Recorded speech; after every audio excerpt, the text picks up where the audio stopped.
Hey everyone, it's Debbie, and I am going to do a solo podcast today to dive into a presentation I'm giving for our group coaching program about how you can optimize your brain health. As I know, I have the worst memory, sometimes some brain fog, focus issues, and concerned about my aging process as I watch my parents who are now 80, and I see all these issues going on with my dad and starting to see that memory dementia. And, you know, it's so much of it can be improved if we just learn some nutritional strategies and lifestyle habits, as well as our exercise. So as we go along, it's what I talk about all the time, the holistic method, working on the whole you from the inside out to optimize your health and improve an aging process.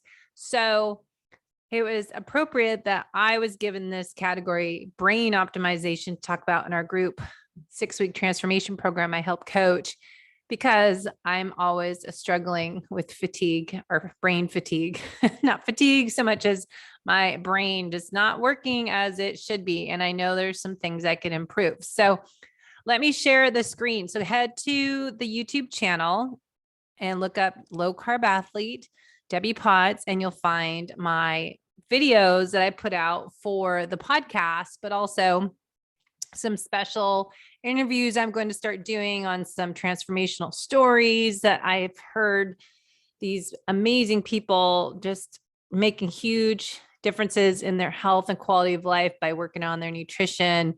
And my goal is to help them not just work on nutrition, but the next step is working on their exercise, sleep, stress management, movement throughout the day, digestion, hydration, and of course, my favorite, happiness, gratitude, play, laughter. So today we're going to focus on the week 5 in our transformation challenge. I'm doing this talk on how to optimize your brain health and cognitive performance. So I am a kind of an ex-triathlete, Ironman athlete. I don't see myself doing another one for this lifetime. I started doing Ironmans in 2001 and was forced to quit at the end of 2012. As 2013, in about March, I had severe burnout and breakdown, adrenal exhaustion. And I'm sure that contributed to my leaky blood-brain barrier. We'll talk about gut health impacts brain health, and cortisol imbalance with my hormone melatonin, and all this dysfunction leads to metabolic chaos.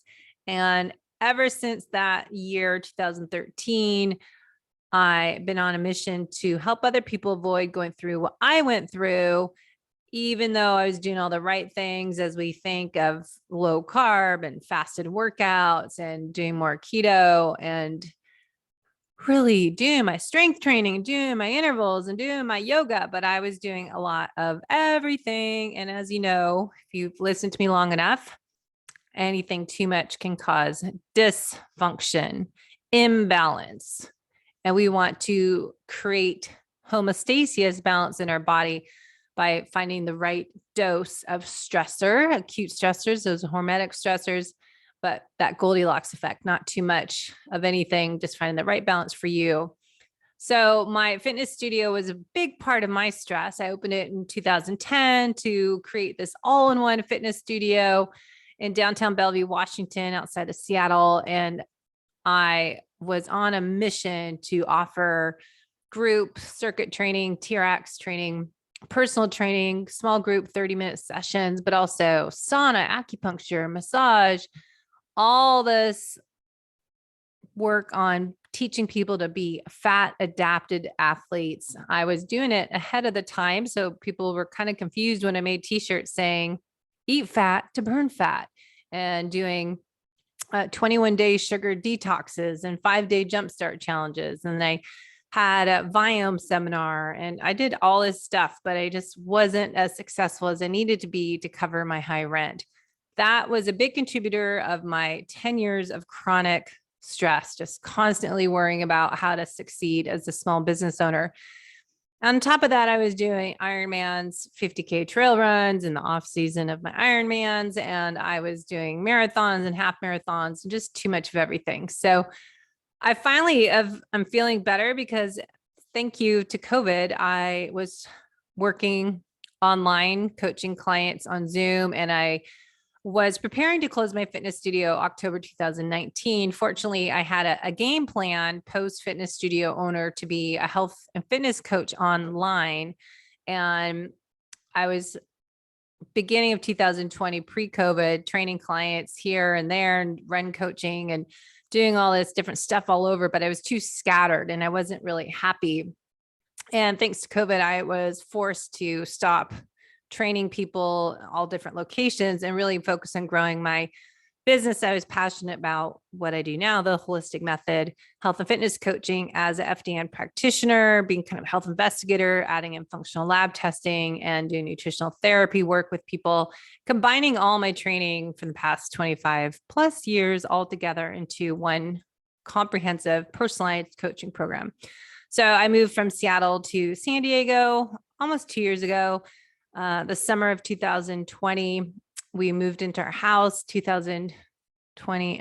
September of 2020, and really found this new sense of joy and happiness, thriving in the outdoors and living life to the fullest every day. And just walking away from that constant, crazy, busy schedule I had in Bellevue in my previous life. And so now I actually like this way of life and I'm happy. So what does happiness mean to you? I know we talk a little bit about neurotransmitters in our seminar today. I found this infographic. I was trying to find online what are the brain chemicals that make us feel happy? What brings you happiness and joy? As one of the 8 elements of my holistic method program that I coach individuals on is happiness, play, gratitude. Because I think so many of us that I work with are similar to me, that we're type A, AAA driven, ambitious, high charging individuals. Athletes are not, but we tend to do too much in life. We tend to put too much on our plate, burn the candle at both ends. And we're in this constant stress, sympathetic dominant mode and mood. But happiness, we need play, we need gratitude. We need to be able to let our guard down and chill out, relax, have fun. So 4 neurotransmitters we'll touch on today. I have limited time to talk about all of this. I'm just going to touch on this, and more information is in my slides. If you want a copy of them, just send me a message at lowcarbathlete.com. So dopamine, it enables motivation, learning, pleasure, gives you determination to accomplish those desires and needs. It's kind of that hit, that rush we get, dopamine rush, when we are gambling or winning something or racing. And then there's endorphins when we're exercising. It's feeling of significance or important among peers, calm form of accepting yourself with the people around you. Serotonin releases a brief euphoria to mask physical pain, responsive pain, and stress that alleviates it. Then oxytocin, a big hormone that my friend Dr. Anna Quebeca talks about all the time. Oxytocin, it's a feeling of trust, motivates you to build and sustain relationship, known as the cuddle or love hormone. And as Dr. Anna always explains, if oxytocin is down, cortisol's up. So if you are stressed out, your cortisol levels are elevated, your oxytocin is usually pushed down. So in reverse, how do we raise oxytocin and lower the cortisol levels from stress? Well, we want to love, hug people, be around people that make us happy, find joy, gratitude. We want to improve the oxytocin hormone. So let's talk about brain degeneration, symptoms of it. As I said, memory loss, something I feel like I'm experiencing, and watching your parents age. Maybe you see this in your family members. Forgetfulness, confusion, mood changes, loss of inhibition, anxiety, apathy, agitation. What are the 3 main common issues of brain imbalance? Well, what we talk about in our coaching program is neurotransmitter imbalances. Leaky brain leads to a leaky gut leads to a leaky brain. So you'll hear a lot about the BBB, blood-brain barrier.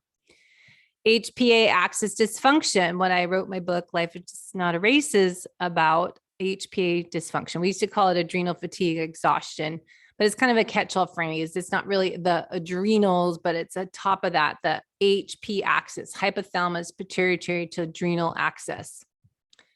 So brain degeneration, what is it? It's the science of neurogenesis. And that suggests that aerobic exercise, brain exercises, stress relief, and other lifestyle habits can encourage brain regeneration, improve your brain health, and may help you prevent or treat degenerative diseases as Alzheimer's, Parkinson's, or even reverse the damage for traumatic brain injury.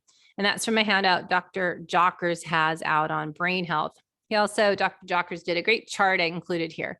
Chronic stress, as this is something I think we all struggle with in my always area of opportunity in my previous life.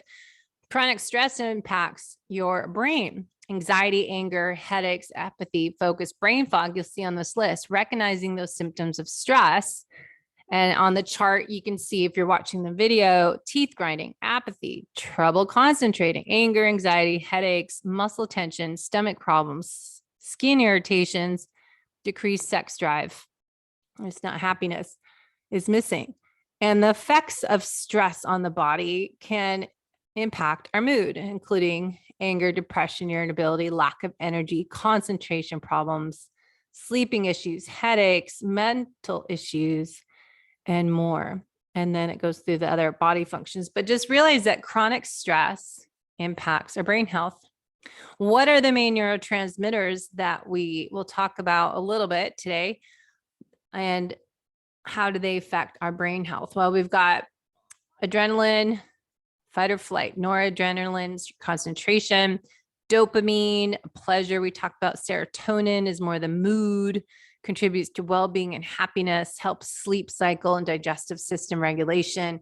And it's impacted by exercise and light exposure. GABA, we can talk about, calms the firing nervous. So it's kind of the opposite of fight or flight, is calming. We want more GABA production at nighttime when we're trying to calm down and get ready for bed. Low levels of GABA can cause anxiety. So again, it's that Goldilocks effect, not too much, not too little, that right amount, the right dose. Acetylcholine, we'll talk about choline today. It's involved in learning. It's thought, learning, and memory, activates muscle activation in the body, also associated with attention and awakening. Glutamate, involved in memory, endorphins, euphoria. So let's talk about things, practical application, foods that promote brain function. So we'll get into that a little bit more, but just the first one I just left here was phosphatidylcholine, because we just talked about acetylcholine. You'll see that word choline in there. And now I can't say it. Phosphatidylcholine. There we go. Spit it out. That supports neuron function to improve cognition. And as we'll see, there's a common theme. Meats and fish are where you can find choline, phosphatidylcholine, and it's contained in eggs, mustard, sunflower, and other foods. But phosphatidylcholine we'll hear about, and choline is a different component of phosphatidylcholine and component of lecithin. And so we'll talk about them, but they're two different things. But because the body uses phosphatidylcholine to make the brain chemical called acetylcholine, there's some interest in using this for brain-centered conditions as memory loss, anxiety. So choline, phosphatidylcholine, we want to get from eggs.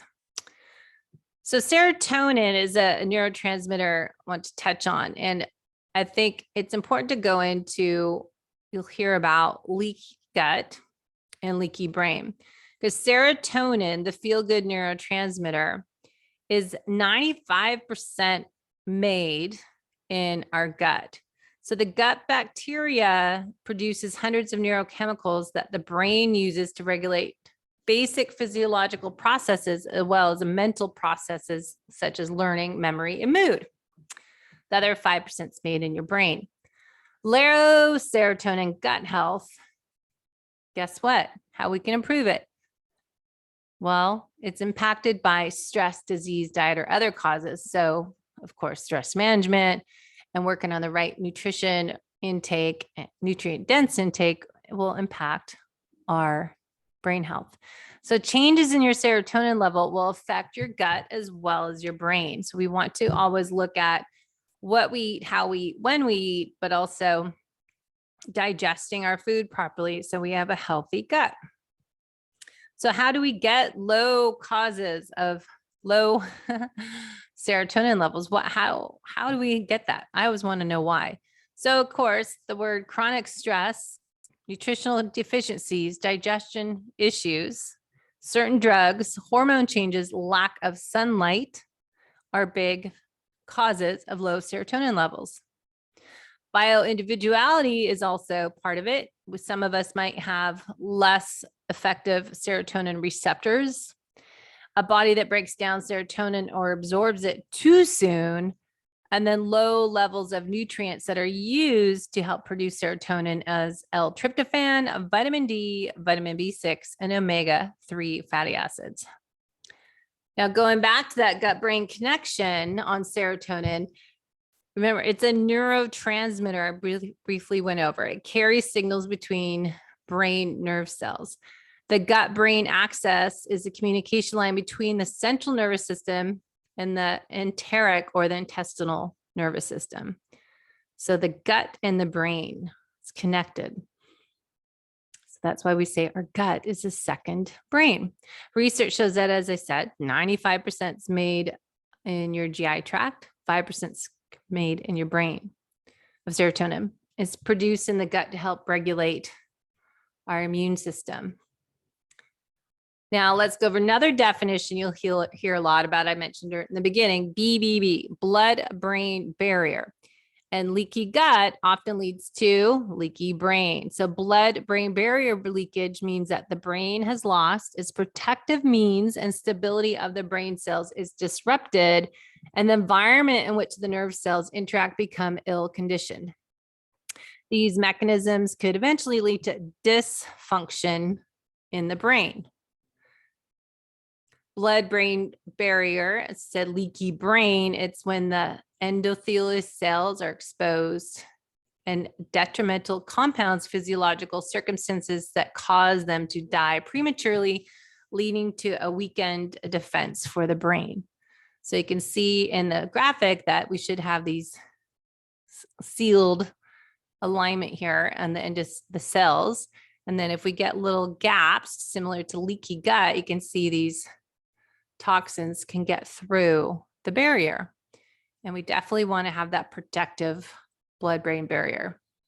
How do we get a leaky brain? Well, here we go. Inflammation, oxidative stress, autoimmune, chronic physiological stress, infections, head trauma, poor diet, food additives, disrupted circadian rhythm, leaky gut syndrome, excess alcohol consumption, environmental toxins, heavy metals. So let's take a moment to look at that list. How much of that is controllable? How many of those factors or symptoms or factors contributing to our leaky brain are a choice we make, lifestyle choices. So we can control all this, right? Signs of a leaky brain, as we see, brain fog, or maybe you feel it, cognitive repair, headaches or migraines. A lot of people get migraines that I know of, neurodegenerative diseases, cognitive repair. As we age, don't you want to improve all this and alleviate having that dementia? So how do we see or feel or prevent this leaky brain? Well, we've got chronic stress and acute stress. We want to find the right amount. Chronic stress, chronic exercise. So there's definitely benefits to acute exercise, as you see in this chart. It's a great chart I saw online. Forget where I got it. But chronic exercise versus acute exercise, acute stress versus chronic stress. There's that positive hormetic response, adaptive response when we have just acute amount. So we want to see this acute exercise get that growth factor production of BDNF we'll talk about next, release of endorphins, activation of reward circuits. hyperactivation of the neurons, decreased dendritic branch length, and responsive to excessive glutamate release. We have that good amount of everything, right? So what is BDNF? Let's go over another definition. Brain-derived neurotropic factor, BDNF. Hear a lot about when we are talking about cold showers, exercise, BDNF. What stimulates BDNF? Well, again, exercise, meditation, deep sleep, and sunlight. What blocks BDNF? Stress, sugar, social isolation. So you think about that, actually, take a pause. Stress, sugar, social isolation, exercise, meditation, deep sleep, sunlight. Well, what is a common theme in the blue zone study? People that live the longest. They're exercising, they're moving throughout the day, maybe meditation in their spiritual, religious beliefs, practices.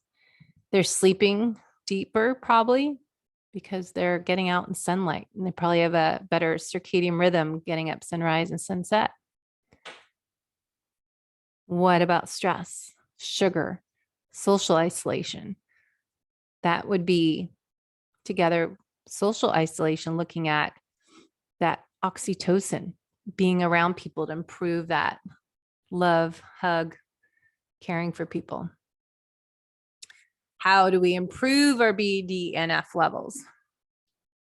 Okay, goes to what I just talked about. Control your stress, your inflammation levels, not doing too much exercise, what you're eating, so it's not inflammatory foods, those toxic oils, exercising regularly, but I would add in not too much HIIT training, not too much of anything, but just that right amount. Goldilocks effect. Prioritize your social connections. A lot of people the past 2 years were isolated away from people, doing Zoom calls, and we probably lowered our oxytocin hormone, increased our cortisol hormone. So we really want to make an effort to do what I do. I have to schedule plans, especially in being in a town where I don't know a lot of people. I've had to go out of my way to organize social events and gatherings at our house to meet new people, or Friday night happy hours, or meeting people, just having quarterly parties at our house, a potluck, and just bring random people that I've met from my groups to our house. So restricting carb intake, high protein diet, sometimes that can help. Fasting correctly. And again, that's with everything with variation. So let's go over those tips. What can you do now to optimize your brain health, improve that aging process so we can live our best life? What can you do right now? I want you to think about all the things we're going to talk about next and pick one thing you can work on, and then take that one thing and figure out how you can create a new tiny habit into your daily schedule. So you always want to start with foundations. As I say all the time, you can't add poor lifestyle habits. You can't out exercise a bad diet. You can't out supplement poor lifestyle habits. We need to focus on what we eat, how, when, why. Why is a big one. We need to work on our gut health, creating morning habits of getting up, doing that fasted morning walk, having a shower and ending on cold, or doing a cold plunge, prioritizing our sleep at night, getting offline, exercise routine, not too much HIIT training, intense program, but getting that strength training, working on building those muscles up, to getting that cardiovascular exercise if needed, or just getting movement throughout the day. Chronic stress impacts everything. So we need to manage our stressors, identify them. How do we optimize our brain through food? Well, this is from a seminar on a brain neurosurgeon. I can't find it in my notes, but nutrient-dense foods to feed the brain are what we want. We don't ideally not to supplement, but eat nutrient-dense foods to get that brain health. And what food is that supplies energy to our brain and to our cells and the neurons? Fat. Elements to keep the neurons healthy are fat. Brain nerve cells come from fat. Boundaries of our neurons fire and communicate membranes of fat, structural fat to maintain integrity from the food we eat. Building blocks of the neurons that help us sleep. They're made from fat. So food is medicine. Let's start with one main one, essential fatty acids. Are you getting enough essential fatty acids per day? So EPA, one of the essential fatty acids, 1 to 3 grams is suggested for mood. You can get that from fish oil, krill oil, or if you're not eating animals, you would like algae. And I like recovery bits. Take those at night or energy bits in the morning. They're chlorella. Algae, spirulina is in the energy bits in the morning. Omega-3s we often don't get enough of, so trying to get seafood in our diet, have some key on omegas. Omega-6s we need to watch out for those seed oils, but getting omega-6. So I should make a list of what omega-6s are. Let's go into choline. As we talked about, choline is suggested 500 to 1,000 milligrams per day, 1 to 2 grams if supplementing. Acetylcholine is the neuromodulator, brain circuit modulator to enhance electrical activity of your neurons and downplay other neurons, and the conductor with focus and alertness. So choline's going to be found in the egg yolk. So a lot of times I just had a client just afraid of egg yolk. A lot of people are still not doing eggs. I know I had to eliminate them because they're reactive to my body. So I did 3 months without eggs and have them once a week. But egg yolks have all the ingredients to help brain function, alert, focus. And so we want to make sure eggs are in there. Creatine is another supplement, comes from meat. Helps bring in water into the muscles to enhance strength and other issues, but is found creatine also helps with brain function, fuel source for the brain, and helps with mood. Might help with mild depression. And there's some good research that taking 5 grams per day can help with brain function. But again, individualize it. If you are a man and struggling with hair loss, you want to look at your genetics, the DHT receptors, hormonal levels involved with hair loss. If you're sensitive, you might not have the receptors for the creatine, or it depends on the receptors. Another source for brain health food are the skins of purple berries. So think blackberries, blueberries, and I put strawberries in here, I think also helpful, but think blueberry, blackberries. 400, 600 milligrams per day for cognitive function found for the elderly is recommended. Glutamine, that's food, rich food and seafood, and mussels, fish, shrimp, crabs are excellent source of glutamine. Seawater fish contains more glutamine content than freshwater fish. You want to have 1 to 10 grams. It may also help with offsetting sugar cravings. Glutamine, I put that in my shake mix. How do we fix a leaky gut? Well, similar to improving our blood-brain barrier, supplements, cold therapy, nourishing the gut with foods is bone broth.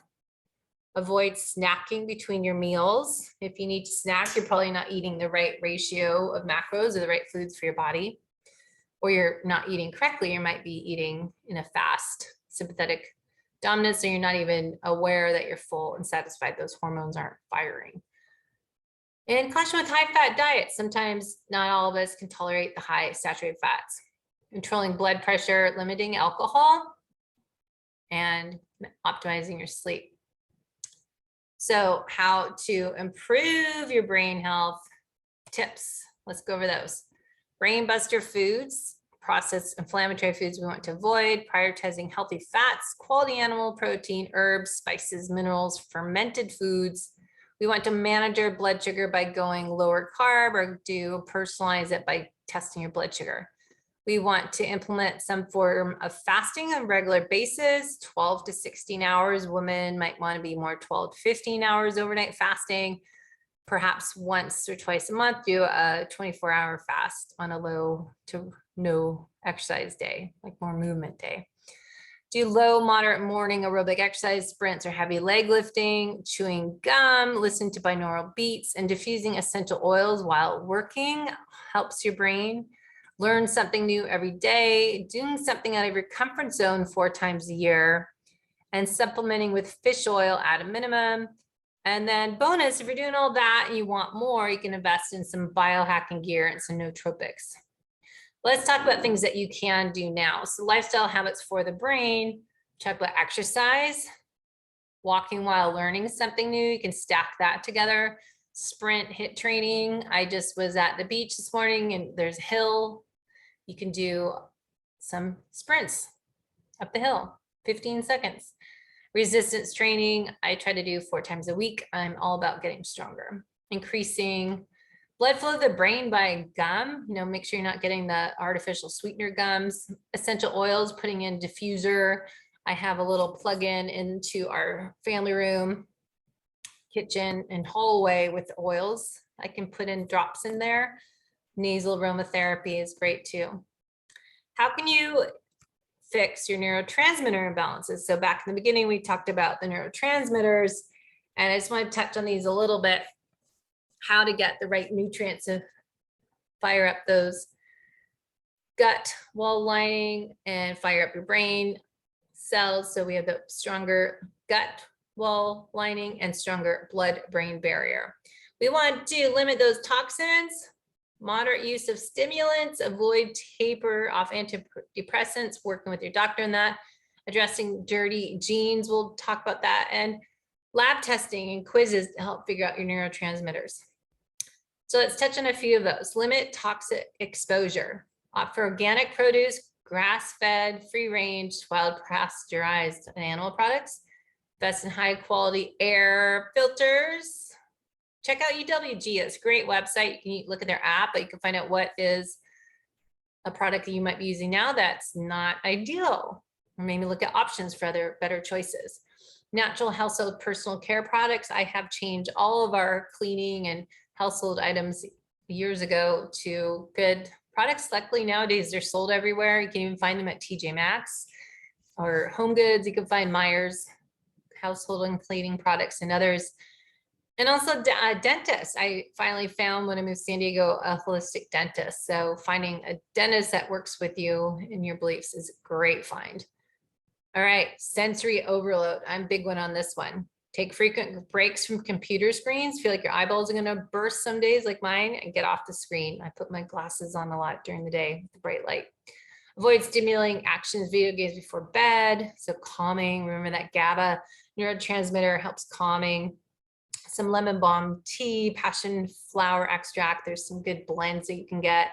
Little CBD, I like Charlotte's Web lotion, put that on my neck. Essential oils. I use too as vibrant blue oils, and just unplugging, disconnecting. I shut off my phone, put everything in airplane mode. After 7, 8 o'clock, I'm in bed, reading, writing my journal. I go to bed early. So dirty genes, Dr. Ben Lynch has a great program called Strategene. You can take a saliva test to get your genetic test, and maybe you already have one. You can update or upload your raw data, but looking at your dirty genes, you can read his book. Dirty Genes, a great book to look at. You can also use other programs to look at your genetic analysis. So just to touch on a few of those dirty genes, I found this interesting. I found on Strategene or Seeking Health website, but if you have a COMT genes, slow or fast, that's going to impact if your focus is good or you're mellow and calm if it's too fast. So you can have comp, slow or fast. So we have SNPs, but sometimes things are too fast or too slow. If you have a MOAO SNP, or if it's too fast or too slow, that can impact carb cravings and mood swings. So those are interesting. All right, brain busters. What are some brain busters? Bad fats, histamines, glucose spikes, artificial sweeteners, condiments, gluten, heavy metals, LPS, lipopolysaccharides, or endotoxins, so toxins, mycotoxins. So that's going to impact your gut, and impacting our guts, impacting our brain. Quality of mind is something I've been trying. I know Ben's talked about this a lot for a while, and they're actually up near me on the coast, north of Solana Beach here, Neurohacker Collection. How to optimize your brain. So let's go into the food a little more. So we've got fatty acids. We want nutrients for the brain, and we want quality protein sources. Fixing our gut, we want to look at probiotics, bone broth, glutamine, colostrum, collagen, supporting the intestinal lining. And if you don't get better with gut issues, I would really look into our nutrition program to get testing and not guessing what's going on. Gut nourishing foods, as I said, like bone broth, but then you can buy bone broth protein. Ideally, the real source is best, I think, but colostrum, glutamine, I put those all into my protein shake. I take Keon whey, mix them all together. Neurotransmitter supporting nutrients. Again, we go back to the animal protein, grass-fed beef, wild salmon, pasture eggs, raw dairy, almonds, spirulina, chlorella. Again, I like the energy bits and recovery bits. Essential aminos, of course, I like Keon, essential amino acids. Eating our essential fatty acids, the fish, the eggs, grass-fed beef, those are going to be good sources. Nuts, seeds, olive oil. So spirulina, chlorella. So these amino acids, they're in those essential fatty acids. Okay, nutrients for the brain, antioxidants, anti-inflammatories, minerals, exogenous ketones, fermented foods, and prebiotics. And I put some pictures. I like the sauerkraut that's at Trader Joe's is really good. Sometimes use that. I like jicama. I like mixing that with guacamole. If you make it just guacamole, just mash up some avocados, put some lemon, you're good to go. Adds that salt. Dandelion greens, you can throw those into a saute, maybe put that with some sliced up steak and sea salt on everything. B vitamins, how do we get more B vitamins? Calf's liver, lentils, spinach, turnips. B vitamins, quality of mind is also going to be in there. Again, testing and not guessing. Brain booster supplements, big whole list there, I won't read. And then minerals, you can do goat protein powder, trace minerals, Celtic sea salt, ancient mineral drops. I like LMNT and Redmond Real Light and Redmond sea salt. There's Pure Vitamin Club, Ultra Salt 2 for athletes that sometimes is good in hot weather or big sweaters. But I like to get the unsweetened. I find stevia is reactive to me and a lot of clients because it's in everything. So here's a good chart I found on activities that how they affect your brain. So yoga increases GABA, kind of that calming, the BDNF and NGF decreases glutamate. Social gatherings increases oxytocin, serotonin, and dopamine. Social isolation reduces hippocampus brain-derived neurofactor, BDNF. So opposite. So if we have round people versus not, that makes a big difference. Check that out. Falling in love, dopamine, oxytocin, serotonin. It also enhances motivation and drive.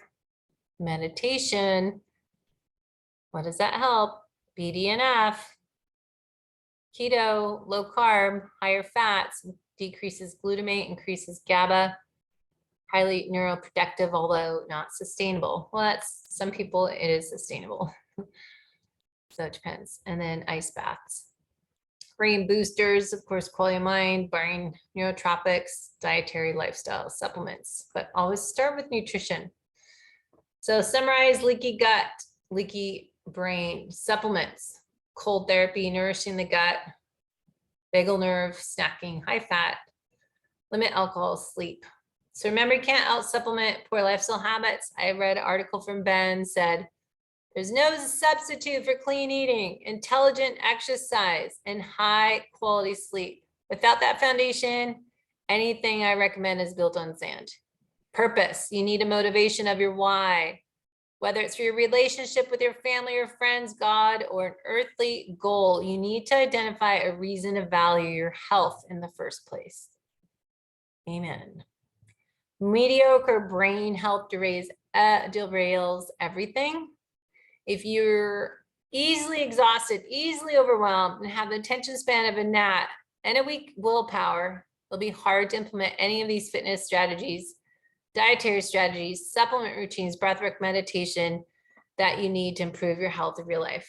Focus now, cultivating a flow state and a future focus consistently.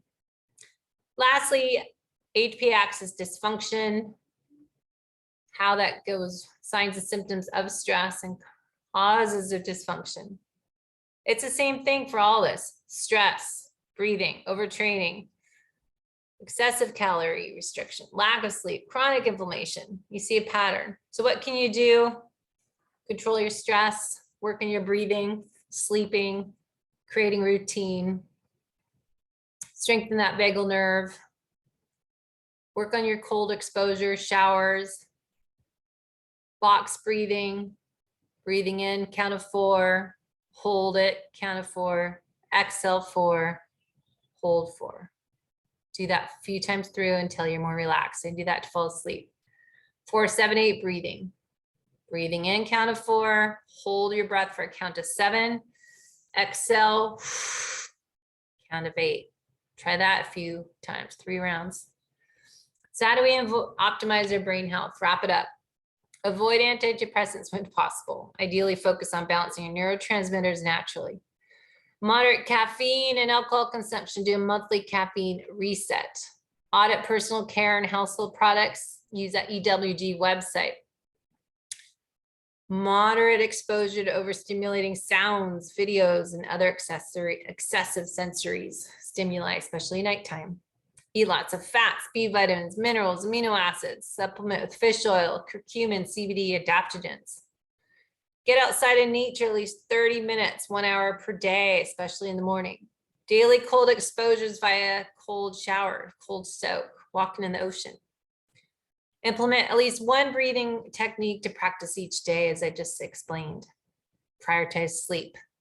Avoid chronic cardio, excessive exercise, or implement 1 to 2 recovery days, or even a whole week. Do a deload week once a month. Build 3 weeks, 1 week off. But that week doesn't mean not doing anything. Yoga, Pilates, movement training, walking. Focus on the gut-brain connection. Implement gut healing foods daily as bone broth, glutamine, colostrum. Conduct gut testing if symptoms persist. Test for those neurotransmitters, genetics, adrenals, micronutrients to gut health to find underlying causes of imbalance. So what I do, I focused on creating a positive mindset.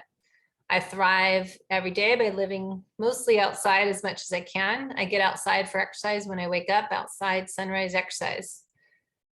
I watch the sunset, get outside for a walk, or maybe I'm doing yoga, or depending on the time of year, we're doing strength training in the gym. I spend time working in the yard, moving, beach walks. Did that this morning.